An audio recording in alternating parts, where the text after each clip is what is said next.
राहुल एक साधारण युवक था जो दिल्ली में एक मल्टीनेशनल कंपनी में काम करता था।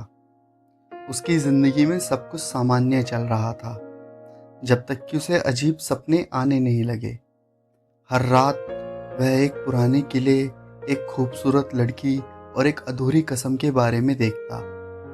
ये सपने इतने जीवंत होते कि राहुल को लगने लगा यह सिर्फ कल्पना नहीं बल्कि उसकी अपनी बीती हुई जिंदगी का हिस्सा है। राहुल ने अपने सपनों में जो देखा उसे नोट करना शुरू किया। उसे सपनों में एक नाम बार बार सुनाई देता, विक्रम सिंह। धीरे धीरे उसे एहसास हुआ कि ये सिर्फ सपने नहीं बल्कि उसके पिछले जन्म की यादें हैं।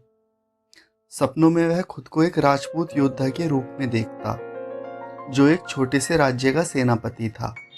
उसके साथ एक खूबसूरत लड़की थी, राजकुमारी रतनप्रिया।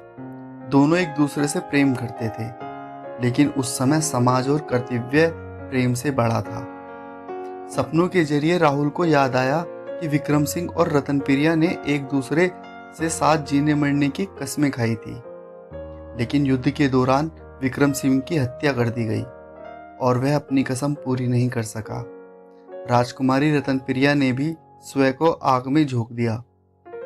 राहुल को यह समझ आ ही गया कि उसकी आत्मा इस कसम को पूरा करने के लिए पुनर्जन्म में आई है।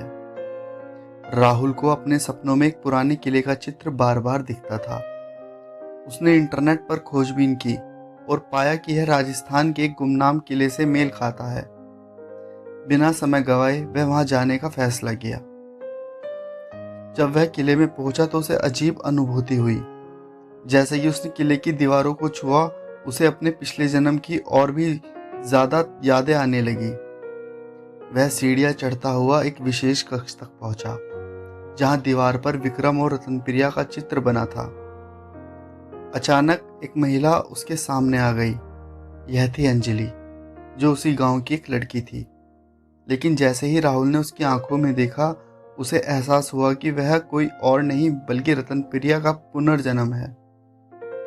अंजलि भी कई महीनों से अजीब सपने देख रही थी जिनमें उसे अपने पिछले जन्म की घटनाएं दिखती थी। जब राहुल ने उसे अपने सपनों के बारे में बताया तो दोनों को यकीन हो गया कि वे पिछले जन्म के प्रेमी हैं।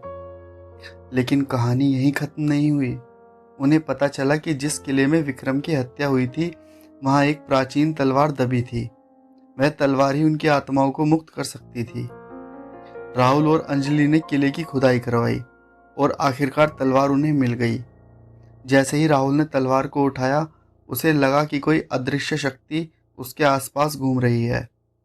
कसम जो पिछले जन्म में अधूरी रह गई थी वह अब पूरी हो गई थी। राहुल और अंजलि ने अपने प्यार को स्वीकार किया और शादी कर ली। इस बार उन्हें कोई जुदा नहीं कर सका। उनकी आत्माओं ने आखिरकार शांति पा ली और पुनर्जन्म का चक्र पूरा हो गया।